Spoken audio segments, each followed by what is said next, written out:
Well, hello, good people. Mark Holmes here, and as always, I want to say thank you all for watching, commenting, subscribing, and being part of the Joe Boo Sports Report.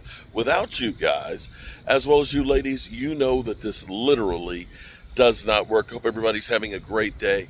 I'm here in Washington, D.C.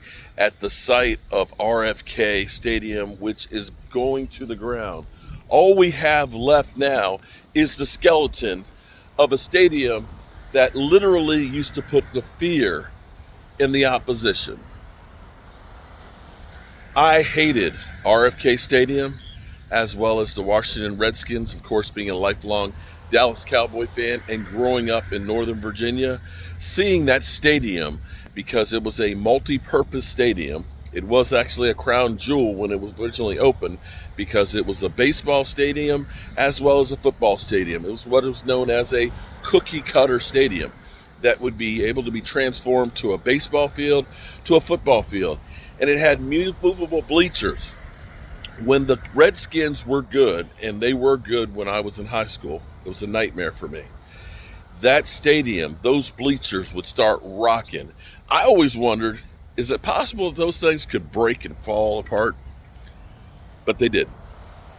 But they're broken, and they're apart now, because the stadium itself, they've been gutting on it for a couple of years now, taking the interior out, and now they're getting down to the skeleton. That's all that's left. The hope is that the final demolition on this will be completed by the 26th. Somewhere in March, I think, is the goal here. And then they'll be doing the groundbreaking for the new Commander Stadium. Yeah.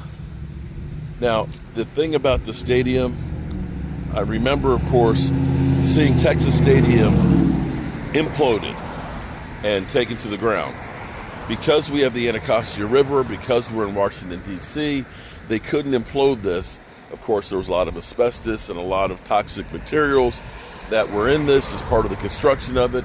And so they've been basically taking this down chunk by chunk, bit by bit, to be environmentally friendly.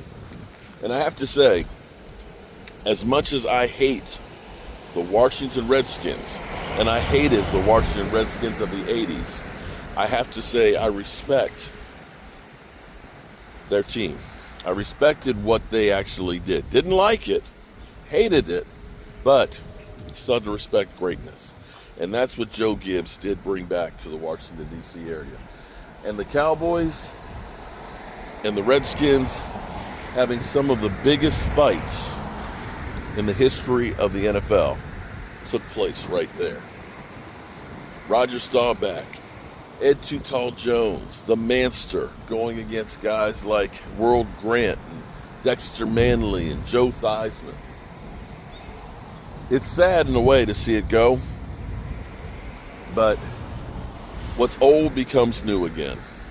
I'm Mark Holmes, and well, it's time for something new to be rebuilt here. And as always, I appreciate you guys. Still hate you, Commanders, but I respect you. Peace.